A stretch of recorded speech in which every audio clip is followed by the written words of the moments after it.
அரேபிய நாடு. அங்கே ஒரு ஆட்சி தலைவர். அரேபிய நாட்டு ஆட்சி பொறுப்பை ஏற்றுக்கிட்டவர். அவர் ஆட்சி பொறுப்பை ஏற்றுக்கிட்ட பிறகு ஒரு நாள் ஒரு தெருவில் நடந்து போய்கிட்டு இருந்தார். அவர் தோளில் ஒரு பெரிய துணி மூட்டை, அதை சுமந்துக்கிட்டு கடத்தெருவை நோக்கி அவர் போய்கிட்டு இருக்கிறார். வழியில் அவரை சந்தித்தார் உமர். அவர் கேட்டார், கலீஃபா அவர்களே, எங்கே புறப்பட்டுட்டீங்க அப்படின்னு கேட்டார். கலீஃபான்னா ஆட்சி தலைவர்னு அர்த்தம். இதுக்கு அவர் சொன்னார், நான் துணி வணிகம் செய்கிறவன், அதனால் துணி வியாபாரம் செய்கிறதுக்காக போயிட்டுருக்கிறேன்னார். நீங்கள் இப்போ இந்த நாட்டுக்கு ஆட்சி தலைவர், ஆட்சி பொறுப்பில் இருக்கிறீங்க. நீங்கள் வியாபாரம் செய்ய போட்டால் அரசு பணிகளை செய்கிறது யார் அப்படின்னு கேட்டார் அவர்.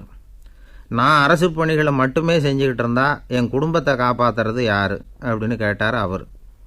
இப்படி கேட்டவர் யார் தெரியுமா? அவர் தான் அபூபக்கர், இறை தூதர் முகமது அவர்களுக்கு பிறகு கலீஃபாவாக தேர்ந்தெடுக்கப்பட்டவர். அப்போலாம் ஆட்சி தலைவர்களுக்கு சம்பளம்னு எதுவும் கிடையாது. இந்த பிரச்சனையை எப்படி தீர்க்கிறதுன்னு யோசனை பண்ணார் உமர். அபு உபைதா அவர்கள்கிட்ட அழைச்சிட்டு போனார். அவர் யாருன்னா, அவர் தான் பொது நிதி கருவூலத்தின் பொறுப்பாளர். அவர்கிட்ட பிரச்சனையை சொன்னார். இது மாதிரி ஆட்சி தலைவருக்கு பொது நிதியிலிருந்து ஊதியம் அளிக்க முடியுமான்னு கேட்டார். பொது நிதி விதிகளின்படி அதுக்கு சாத்தியம் இல்லைன்னு சொல்லிவிட்டார் அவர். சரி, வேறு ஏதாவது வழி இருக்குதான்னு கேட்டார் உமர். அபு உபைதா கொஞ்சம் யோசனை பண்ணி பார்த்தார். அப்புறமா சொன்னார், மக்காவிலிருந்து மதீனாவுக்கு குடிபெயர்ந்து வந்த அகதிகளுக்கு நிதி உதவி அளிக்கிறதுக்கு விதிகளில் இடம் இருக்குது. அப்படி பார்த்தா அபூபக்கரும் அகதி தானே, அதனால் எல்லா அகதிகளுக்கும் கொடுக்கறது மாதிரியே அவருக்கும் ஒரு தொகை அளிக்கலாம்னார். கலீஃபா அபூபக்கருக்கு இந்த அகதி உதவித்தொகையைத்தான் கொடுத்துக்கிட்டு வந்தாங்களாம். குடும்ப செலவுக்கு அது போதுமானதாக இல்லை. இருந்தாலும் கலீஃபாங்கிறதுக்காக மற்ற அகதிகளை விட அதிகமாக தொகையை பெற அவர் விரும்பலை. மார்பு பக்கம் கிழிஞ்சிருந்த ஒரு மேலாடையை தான் அவர் அணிஞ்சிருந்தார். அவருடைய துணைவியார் அஸ்மா, அவங்க ஒரு நாள் தேன் அருந்த ஆசையாக இருக்குன்னாங்களாம். நமக்கு கிடைக்கிற ஊதியம் குடும்ப செலவுக்கே போதுமானதா இல்லையே, இந்த நிலையில் தேன் வாங்கிறதுக்கு காசுக்கு நான் எங்கே போவேன்ருக்கார் அவர்.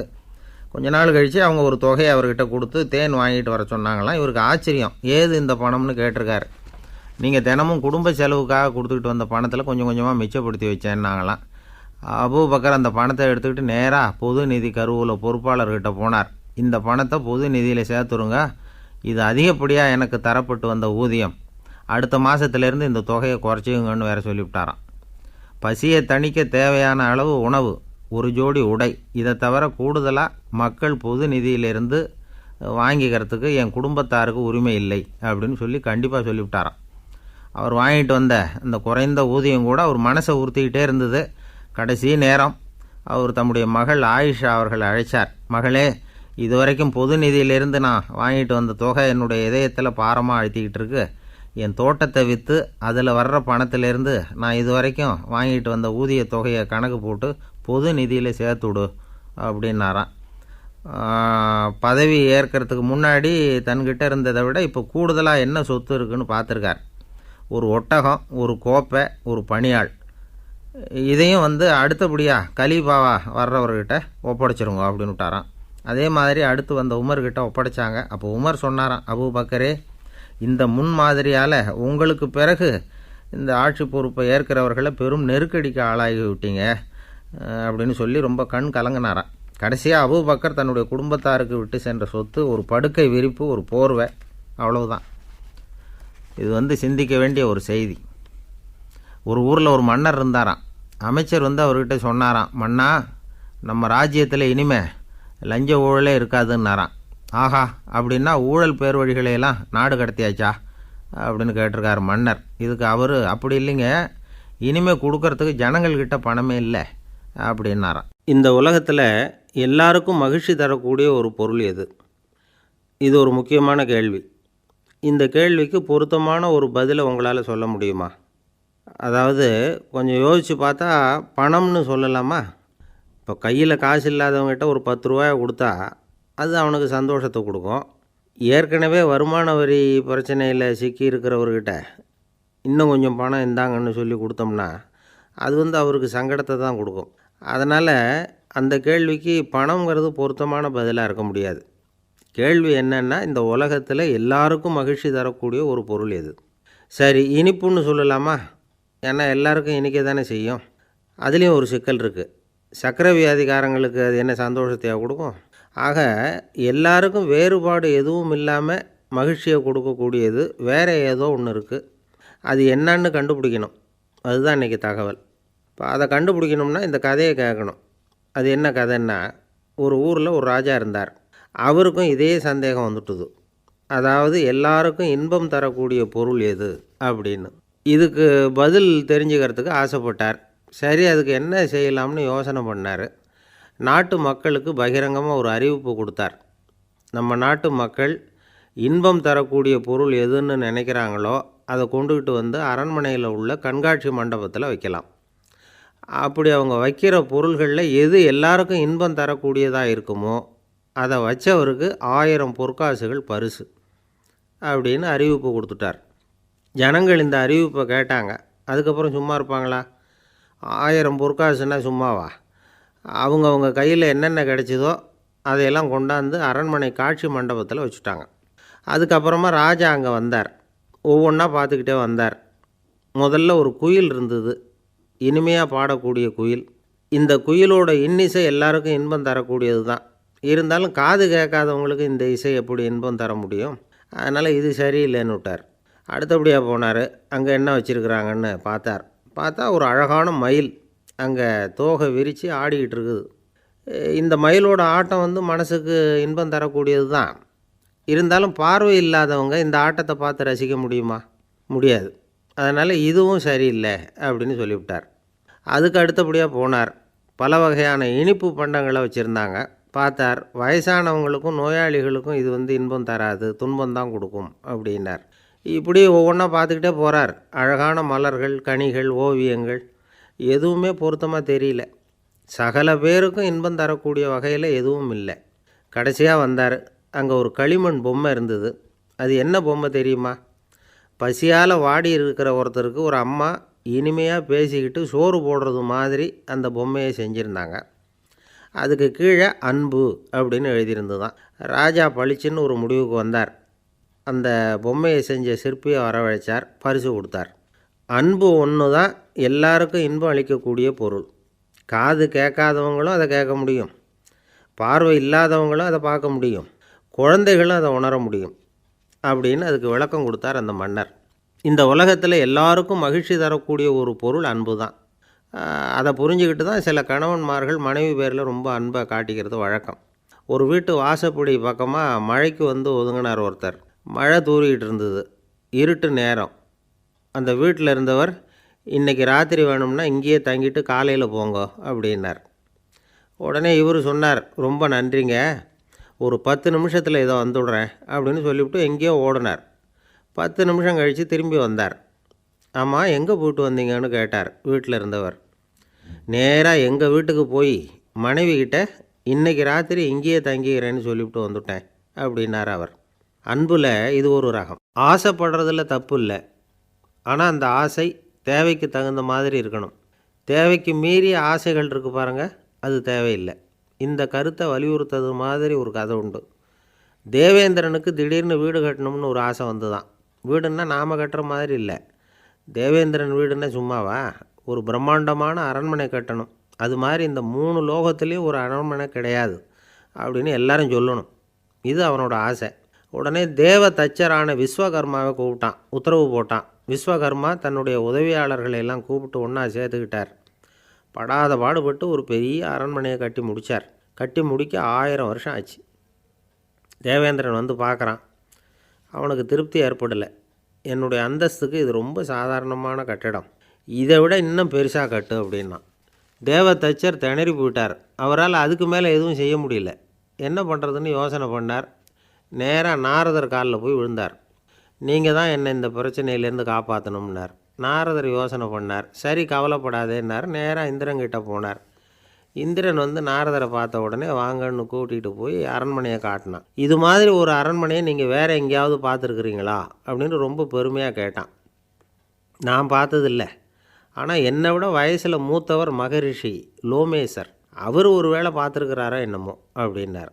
உடனே அவரை மனசில் நினச்சி தியானம் பண்ணினார். அடுத்த கணம் லோமேசர் அங்கே வந்தார். இடையில் ஒரு சின்ன துண்டு, கையில் ஒரு கமண்டலம், தலையில் ஒரு பாய், அவ்வளவுதான் அவர்கிட்ட இருந்தது. எதுக்காக தலையில் எந்த பாய் அப்படின்னு கேட்டான் இந்திரன். என்ன மாதிரி அற்ப ஆயுள் உள்ள ஒரு ஜீவன் தனியாக வீடு கட்டிக்கிட்டு திண்டாடணுமா? இந்த பாய் தான் ஒரு வீடு மாதிரி எனக்கு நிழல் கொடுக்குது அப்படின்னார் அவர். என்னது, உங்களுக்கு அவ்வளவு கொஞ்சமான ஆயுளா அப்படின்னு ஆச்சரியத்தோடு கேட்டான் இந்திரன். ஆமாம், இதை பாரு, என்னுடைய மார்பில் ஒரு பொற்காசு அளவுக்கு ரோமம் உதிர்ந்துட்டுது. எப்போ என் உடம்புல உள்ள எல்லா ரோமமும் உதிர்ந்துருமோ அப்போ என்னுடைய ஆயுள் முடியும் அப்படின்னார். எப்போ அந்த ரோமங்கள் பூரா உதிரும்னு கேட்டான் இவன். ஒரு பிரம்மா மறைஞ்சதும் ஒரு ரோமம் உதிரும். என் உடம்புல உள்ள ரோமங்களின் எண்ணிக்கை எவ்வளவோ அவ்வளவு பிரம்மாக்கள் தோன்றி அவங்க ஆயுள் முடியும் பொழுது என் உடம்புல உள்ள ரோமங்கள் பூரா உதிரும் அப்படின்னார். அப்படின்னா ஒரு பிரம்மாவோட ஆயுள் எவ்வளவு காலம்னு கேட்டான். ஒரு பிரம்மாவுக்கு 100 தேவ வருஷம். ஒவ்வொரு தேவ வருஷத்துக்கும் 365 தேவ நாள்.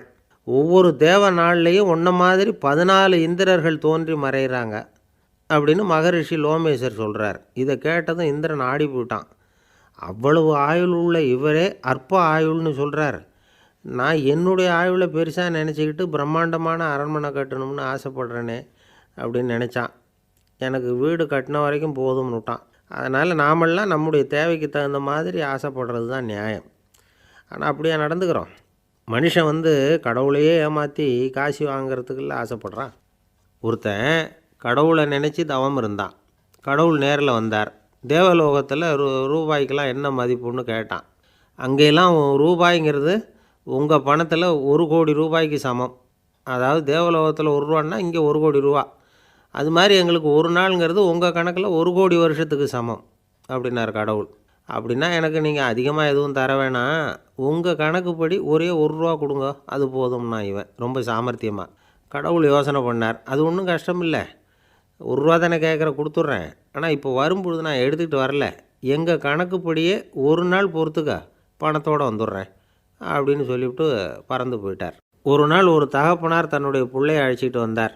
சார், இவன் சரியாக படிக்க மாட்டேங்கிறான், பெரியவங்களை மதிக்க மாட்டேங்கிறான், நீங்கள் கொஞ்ச நாள் இவனுக்கு குருவாக இருந்து நல்ல விஷயங்களை சொல்லி கொடுத்தா தேவையில்லைன்னார். பெரியவங்களையும் மதிக்காதவன் எப்படி என்ன மதிக்க போகிறான் அப்படிங்கிறது நமக்கு யோசனை வரும் இல்லையா? வேணாங்க, என்னை விட்டுருங்க அப்படின்னோம். அவர் விட மாட்டேன்னு விட்டார். இல்லைன்னா அவரே சிஷ்யன் ஆகிடுவார் போல இருந்தது. சரி, வேறு வழி இல்லாமல் அந்த பையனையே என்னுடைய சீடனை ஏற்றுக்கிட்டு உபதேசமெல்லாம் பண்ண ஆரம்பித்தோம். அதாவது குரு பக்தின்னா அது எப்படி இருக்கணுங்கிறத பற்றி சொல்லி கொடுத்தோம் அவனுக்கு. சதமகர் அப்படின்னு ஒரு குரு இருந்தார். அவருக்கு ஒரு சீடர். அவன் பேர் துளசி சைதன்யன்.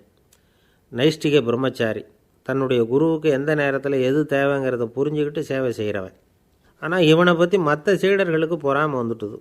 இவன் மட்டும் இப்படி இருக்கானேன்னு உடனே குருக்கிட்ட போய் கோல் மூட்டினாங்க. அவன் சரியில்லை, அவன் நடந்துக்கிறது சரியில்லை, அப்படி இப்படின்னு எதையாவது சொல்லி. இருந்தாலும் இதையெல்லாம் அந்த குரு நம்பலை. அவருக்கு தெரியும் யார் யார் எப்படின்னு. துளசி சைதன்யன் பெருமையை மற்ற சீடர்களுக்கு உணர்த்தணும் அப்படின்னு நினச்சார். அதுக்கு ஒரு வழி பண்ணார். ஒரு நாள் சீடர்களை எல்லாம் கூப்பிட்டுக்கிட்டு ஒரு காட்டு வழியாக போய்கிட்டு இருந்தார். அங்கே ஒரு பெரிய மலை அருவி கொட்டிக்கிட்டு இருந்தது. குரு சீடர்கள் பக்கம் திரும்பினார். இந்த மலையின் மேலே இருந்து அந்த படுபாதாளத்தில் குதிக்கிறதுக்கு உங்களில் யார் தயார் அப்படின்னு கேட்டார். ஒரு சீடனும் ஆய திறக்கலை, ஒதுங்கி நின்றுக்கிட்டாங்க. பின்னாடி மூட்டை முடிச்சோடு வந்துக்கிட்டு இருந்தான் துளசி சைதன்யன். அவனை பார்த்தார். தப்பாருப்பா, நீ மேலே இருந்து அந்த அருவியில் குதி அப்படின்னார். அப்படியே செய்கிறேன் சுவாமின்னா ஓடி போய் பொத்துன்னு குதிச்சுட்டான். அடுத்த கணமே குருநாதர் தன்னுடைய யோக சக்தியால் பறந்து போய் அவன் கீழே விழுந்துடாமல் தாங்கி பிடிச்சி கொண்டுக்கிட்டு வந்துட்டார். மற்ற சீடர்களுக்கெல்லாம் ஒரு மாதிரி ஆயிட்டுது. அடுத்தபடியாக என்ன பண்ணலாம்னு யோசித்தாங்க இவனை மாட்டி விடுறதுக்கு. ஒரு நாள் வெத்தலை அடிக்கிற ஒரு சின்ன உரலையும் உலக்கையையும் எடுத்து ஒளிய வச்சுட்டாங்க. சதமகர் சன்னியாசி இல்லை, அவர் வெத்தலை போடுவார். பல்லு சரியில்லை, அதனால் இடித்து தான் வெத்தலையை போடணும். திடீர்னு வெத்தலை பாக்கு கேட்டார். வழக்கமாக உரலில் இடித்து தர்றது தான் துளசியின் பழக்கம். உரலை தேடினா கிடைக்கல, என்ன பண்ணுறது? குரு கேட்டுவிட்டாரே, குரு சேவை தானே முக்கியம். என்ன பண்ணால் வெத்தலை பாக்க தன்னுடைய வாயில் போட்டு முன்னும் அதை எடுத்து அவர்கிட்ட கொடுத்துட்டான்.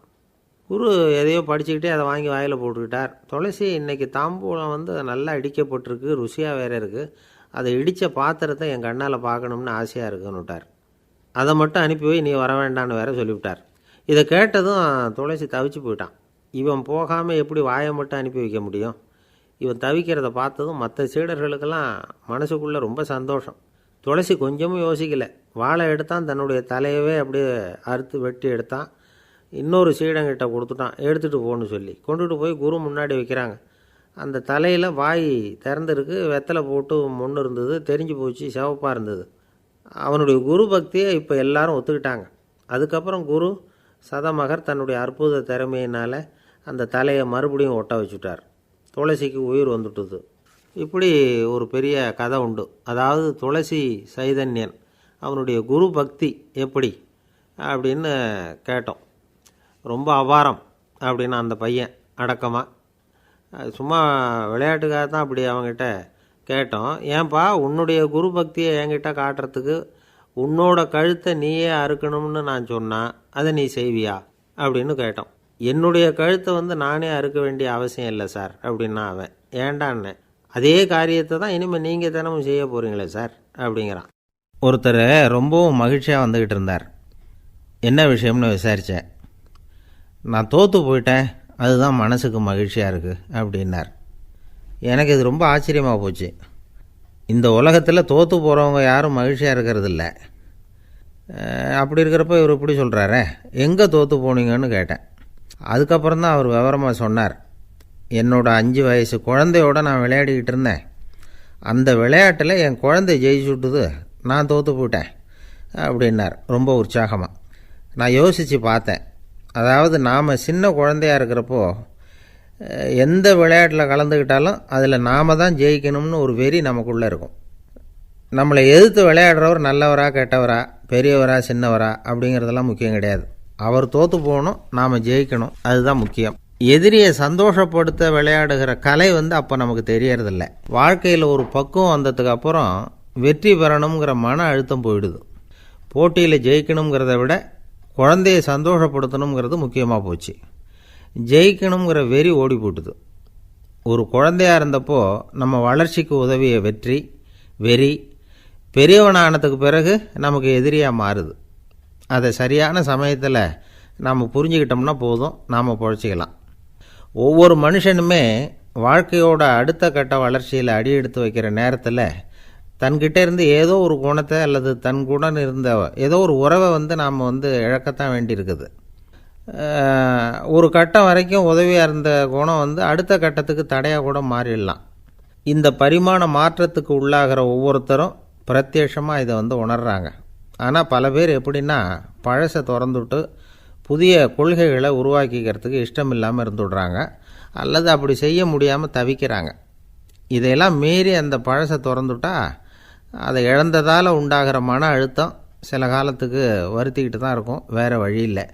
ஆரோக்கியமான ஒரு முன்னேற்றத்துக்காக அந்த மன அழுத்தத்தை தாங்கிக்கத்தான் வேணும் அப்படிங்கிறாரு அந்த உலக புகழ்பெற்ற மேதை ஒருத்தர், இந்த ஸ்காட் பெக் அப்படிங்கிறவர்.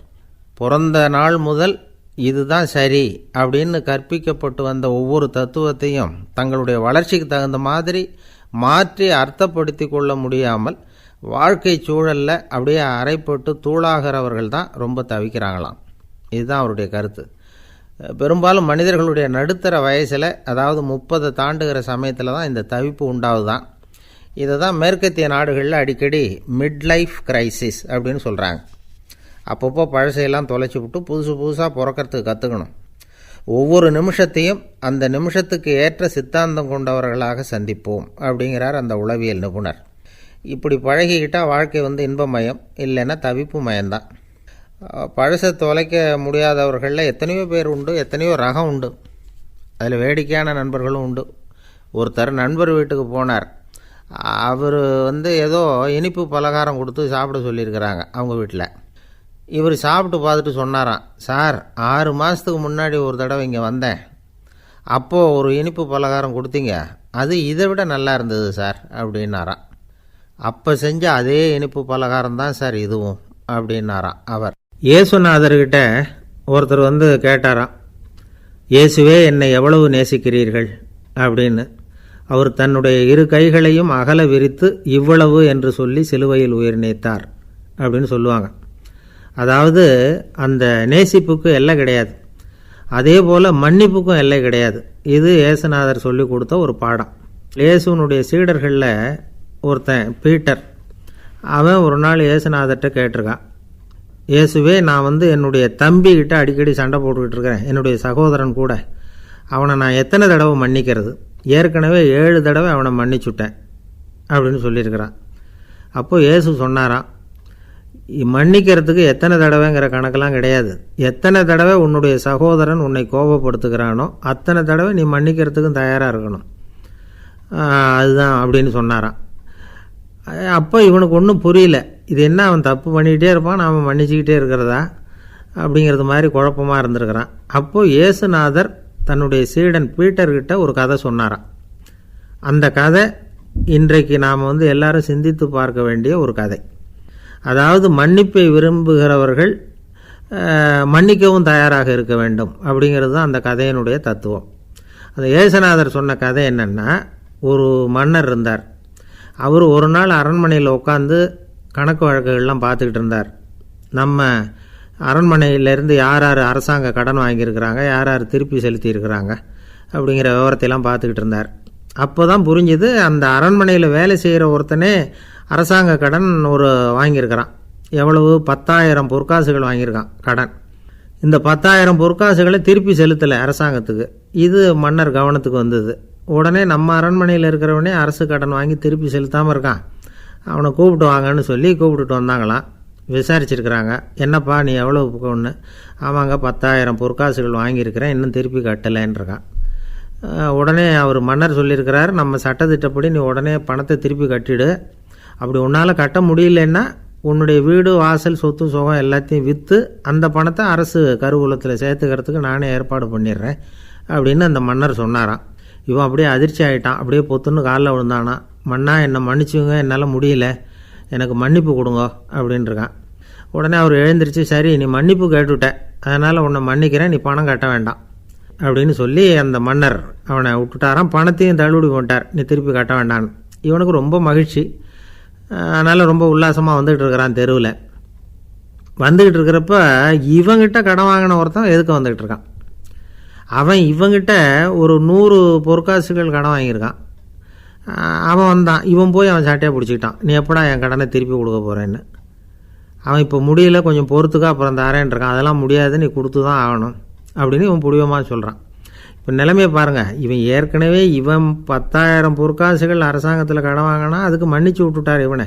ஆனால் இவன் இன்னொருத்தனை மன்னிக்கிறதுக்கு தயாராக இல்லை. இவங்கிட்ட கடன் வாங்கின இன்னொருத்தன் 10 பொற்காசுகள், அவனை மன்னிக்க தயாராக இல்லை. அவனை கொண்டு போய் நீதிமன்றத்தில் கொண்டு போய் நிறுத்தி தண்டனை வாங்கி கொடுத்துட்டான். நீதிபதி என்ன சொன்னார், அந்த இவன் வாங்கின பொற்காசுகளை திருப்பி கட்டுற வரைக்கும் ஜெயிலில் இருக்கணுங்கிறது தீர்ப்பு. ஆனால் உடனே அரசர் காதில் விழுந்தது. சொல்லிட்டாங்க, உங்ககிட்ட மன்னிப்பு வாங்கிட்டு போனானே ஒருத்தன், அவன் இன்னொருத்தனை மன்னிக்கிறதுக்கு தயாராக இல்லை, அவனை கொண்டு போய் ஜெயிலில் அடைச்சிட்டான் அப்படின்னு. உடனே மன்னர் பார்த்தார், இவனை மறுபடியும் கூப்பிட்டு வர சொன்னார்.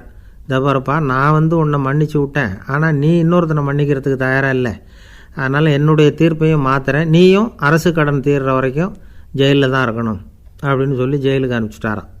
இப்படி ஒரு கதையை இயேசுநாதர் தன்னுடைய சீடருக்கு சொன்னதாக ஒரு வரலாறு.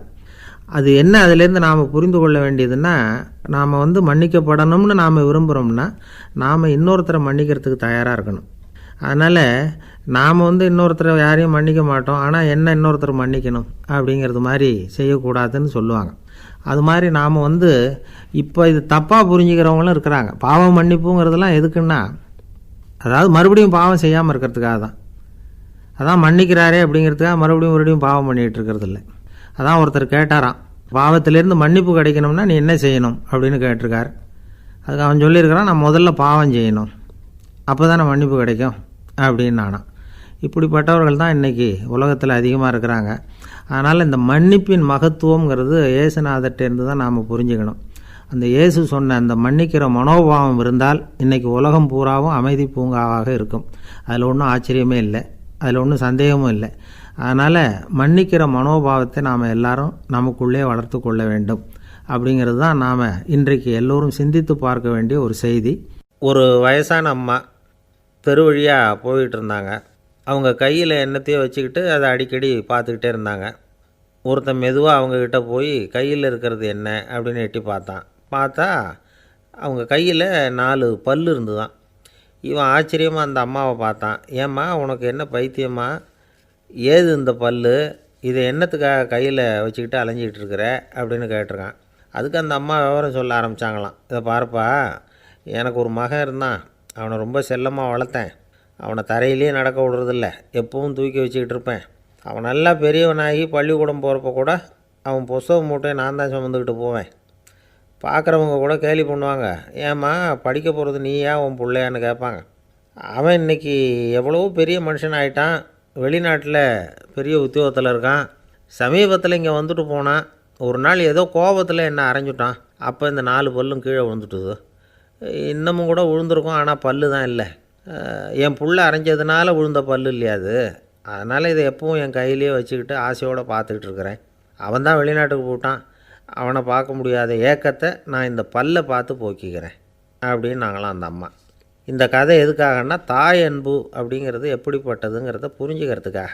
கல்யாணம் ஆனதுக்கப்புறம் தாயை மறந்து விட்றவங்க எத்தனை பேர் இந்த உலகத்தில், அவங்க காதில் வேணுங்கிறதுக்காக தான் இந்த தகவல். ஆனால் ஒரு விஷயம் மட்டும் நல்லா புரிஞ்சுக்கணும், தாயை மதிக்க தெரிஞ்சவங்க தான் இன்றைக்கி வாழ்க்கையில் எல்லா விதத்துலேயும் முன்னுக்கு வந்திருக்கிறாங்க. வேணும்னா விசாரித்து பார்த்துக்குங்க. இன்னொரு அம்மா இருந்தாங்க, அவங்க தினமும் ஒரு கோயிலுக்கு வருவாங்க. சாமியை பார்த்து, கடவுளே நான் இறந்து போனால் நரகத்துக்கு போகணும் அப்படின்னு வேண்டிக்குவாங்களாம். எல்லோரும் சொர்க்கத்துக்கு போகணும்னு தானே கடவுள்கிட்ட வேண்டிக்குவாங்க. இந்த அம்மா தினம் நான் நரகத்துக்கு போகணும் அப்படின்னு வேண்டிக்கிறாங்க. அங்கே இருந்த அர்ச்சகருக்கு இது சந்தேகம். ஒரு நாள் அதை நேரடியாகவே அவங்கக்கிட்ட கேட்டுவிட்டார். அதுக்கு அந்த அம்மா பதில் சொன்னாங்களாம், ஐயா எனக்கு கல்யாணம் ஆகி ரொம்ப நாள் வரைக்கும் குழந்த பாக்கியம் இல்லாமல் இருந்தது. கோயில் குளம் எல்லாம் சுற்றி வந்தேன். ரொம்ப நாள் கழித்து ஒரு குழந்த பிறந்தது, ஆண் குழந்தை. அவனை நான் ரொம்ப செல்லம் கொடுத்து வளர்த்தேன். அதோட விளைவு என்ன ஆச்சுன்னா, அவன் ரொம்ப மோசமாக ஆகிட்டான். கெட்ட பழக்க வழக்கம்லாம் கற்றுக்கிட்டான். அவன் இறந்து போனால் நிச்சயம் அவனுக்கு நரகம்தான் கிடைக்கும். அந்த அளவுக்கு கெட்டவன் அவன். அப்படிப்பட்ட காரியங்கள்லாம் பண்ணிகிட்ருக்கான், எனக்கு தெரியும். இவனுக்காக நரகத்தில் கூட யாரும் தயவு காட்ட மாட்டாங்க, தாட்சண்யம் காட்ட மாட்டாங்க. அதனால் இவனுக்கு முந்தி நான் இறந்து நரகத்துக்கு போயிட்டா அங்கே இவனை கவனிச்சிக்கலாமே, இவனுக்கு பணிவிடை செய்யலாமேன்னு பார்க்குறேன் அப்படின்னு நாங்களாம். அதனால தான் நான் நரகத்துக்கு போகணும்னு தினம் ஆண்டவனை வேண்டிகிட்டு இருக்கிறேன் அப்படின்னு கண்கலங்கி அந்த அம்மா சொன்னாங்களாம். அதுதான் தாய் உள்ளம்ங்கிறது. தாயின் பெருமையை சரியாக உணர்ந்துட்டா அவங்களுக்கு எப்பவும் எந்த கஷ்டமும் வராது. இது ஏதோ உபதேசத்துக்காக சொல்கிற வார்த்தை இல்லை, உண்மையான வார்த்தை. இந்த விவரத்தையெல்லாம் நண்பர் ஒருத்தர்கிட்ட சொல்லிக்கிட்டு இருந்தேன். அவர் கொஞ்ச நாள் கழித்து என்னை தேடி வந்தார். அவர் கையிலேயும் 4 பல் வச்சுருந்தார். என்னங்க ஆச்சு, ஏதுங்க இந்த பல் அப்படின்னு விசாரித்தோம். உங்கள் உபதேசத்தை கேட்டுவிட்டு இந்த உலகத்தில் எல்லாரையும் தாயாக நினைக்க ஆரம்பிச்சிட்டேன். ஒரு அம்மாவை கடத்தெருவில் பார்த்து தாயேன்னு கூப்பிட்டேன். அவங்க உடனே பலார்னு என்னை அரைஞ்சிட்டாங்க, பல் விழுந்துட்டுது. அதை தான் பொறுக்கி எடுத்துக்கிட்டு நேராக உங்களை தேடி வந்துக்கிட்டு இருக்கிறேன்னார். தாயேன்னு தானே கூப்பிட்டீங்க, அதுக்கு ஏன் அரைஞ்சாங்க அப்படின்னு கேட்டோம். நான் தாயேன்னு கூப்பிட்டது அவங்க காதில் நாயேன்னு விழுந்துட்டு தான், அதுதான் இப்படி ஆயிட்டுது அப்படின்னார். ஊருக்கு வெளியில் அமைதியான ஒரு இடம், அங்கே ஒரு ஆசிரமம், அங்கே ஒரு சாமியார். அவர் தினமும் நல்ல போதனைகள்லாம் செய்வார். பல பேர் போய் அங்கேயே சில நாள் தங்கி இருந்து அவர் சொல்கிற அறிவுரைகளை எல்லாம் கேட்டுக்கிட்டு வர்றது வழக்கம். ஒரு தடவை அவரை பார்த்துட்டு போகிறதுக்காக 3 வெளியூர் தம்பதிகள் வந்தாங்களாம். அந்த மடத்திலேயே சாப்பிட்டுக்கிட்டு தங்கியிருந்து அவங்களுடைய போதனைகளை கேட்டுக்கிட்டு போகணுங்கிறது அவங்க நோக்கம். காலையில் குளிச்சுட்டு பூஜையில் உட்காந்தார் அந்த சுவாமி. இவங்களும் குளிச்சுட்டு அந்த பூஜையை பார்க்குறதுக்காக அவர் முன்னாடி உட்காந்தாங்க. பூஜை ஆரம்பமாச்சு. சம்பிரதாயப்படி அது ரொம்ப நேரம் நடந்துக்கிட்டே இருக்குது. இவங்களுக்கு நல்ல பசி இருந்தாலும் இந்த நேரத்தில் அதை எப்படி வெளியில் காட்டிக்கிறது? பேசாமல் இருந்தாங்க. அந்த சுவாமி பூஜையை முடித்தார். அதுக்கப்புறம் பேச ஆரம்பித்தார். பேச்சு அருமையாக தான் இருந்தது, அமிர்தமாக தான் இருந்தது. இருந்தாலும் இவங்களுக்கு இருக்கிற வயிற்று பசி அது சரியாக கவனிக்க விடலை. அந்த சுவாமியே இதை கவனித்ததா தெரியல. இவங்களுக்கு மனசுக்குள்ளே ஒரு எண்ணம், உள்ளே சாப்பாடு தயாராகிட்டு இருக்கும் போல இருக்குது, இந்த பேச்சு முடிஞ்சது நம்மளை உள்ளே அழைச்சிட்டு போய் சாப்பாடு போடுவாங்கன்னு நினைக்கிறோம் அப்படின்னு இவங்களாம் நினச்சிக்கிட்டாங்க. ஆனால் சுவாமி இதை பற்றி எதுவுமே பேசலை, கண்டுக்கலை. ஒரு அம்மாவால் அதுக்கு மேலே சும்மா இருக்க முடியுமா? முடியல. சாப்பாட்டை கவனிக்கலாமா அப்படின்னு சொல்லி மெதுவாக ஆரம்பித்தாங்க. கவனிக்கலாமே அப்படின்னு உள்ளே அழைச்சிட்டு போனார் சுவாமி. இவங்க ரொம்ப அவசரமாக எழுந்திரிச்சு உள்ளே ஓடினாங்க. அங்கே ஒரு மேஜை மேலே ஒரு கிண்ணம் மூடி இருந்தது. இதுதான் சாப்பாட்டு மேஜை போல் இருக்குது, இங்கே சாப்பாடு வந்துடும் அப்படின்னு நினச்சாங்க. உடனே போய் சுற்றி உக்காந்துக்கிட்டாங்க. சுவாமி அந்த கிண்ணத்தை எடுத்து அந்த அம்மா கிட்ட கொடுத்தார். அவங்க அதை வாங்கி மூடியை திறந்து பார்க்குறாங்க, உள்ளே ஒரு சாவி இருக்குது.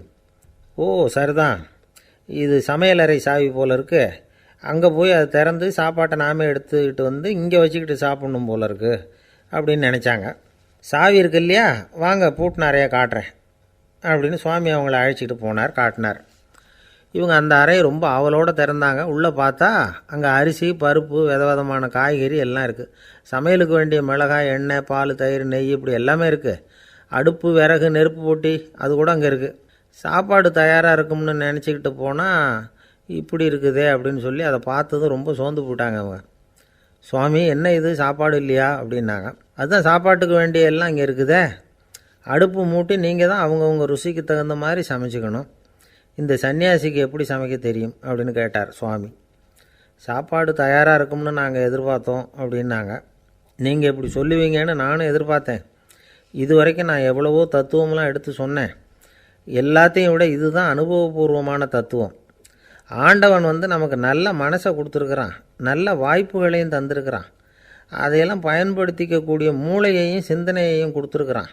அதனால் அடுப்பை தான் நீங்கள் மூட்டணும், அடுப்பை நீங்கள் தான் மூட்டணும், உங்களுக்கு உகந்ததை நீங்கள் தான் சமைச்சு ருசித்து அனுபவிக்கணும். ஆண்டவனே அதை செஞ்சிகிட்டு இருக்க மாட்டான் அப்படின்னாராம் அந்த சுவாமி. நம்முடைய வாழ்க்கையில் பல நல்ல பலன்களை பெறுறதுக்கு நாம் தான் முயற்சி பண்ணணும். அதுக்குரிய சூழ்நிலையை தான் ஆண்டவன் கொடுப்பானே தவிர அதை விளக்கிறதுக்காக தான் அந்த சுவாமி அப்படி செஞ்சு காட்டியிருக்கிறார். இது ஒரு பெரியவர் இப்படி ஒரு விளக்கம் கொடுத்தார். அதுக்கப்புறம் அந்த 3 தம்பதிகளும் தெளிவடைஞ்சுட்டாங்களாம். நாம் தெளிவடைகிறது எப்போங்கிறது தான் தெரியல அப்படின்னு பல பேர் இதை கேட்டுட்டு சொல்லிகிட்டு இருக்கிறாங்க. இந்த கதையை நம்முடைய நண்பர் ஒருத்தர்கிட்ட சொன்னேன். அந்த நண்பர் ரொம்ப சந்தோஷப்பட்டார். நீங்கள் சொல்கிறது கரெக்டு சார், ஆனால் நான் அதை விட ஒரு படி மேலே சார். எனக்கெல்லாம் அரிசி, பருப்பு இருக்கிற ரூம் எதுன்னு கையை காட்டிட்டா போதும், உடனே கிண்ணத்துலேருந்து சாவியை எடுத்து கொடுக்கணுங்கிற அவசியம்லாம் இல்லை எனக்கு. அப்புறம் எப்படி ரூமை திறந்துருவீங்க அப்படின்னு கேட்டேன். பூட்டை உடச்சி திறந்துருவேன், அதுதான் எனக்கு பழக்கம் அப்படிங்கிறார்.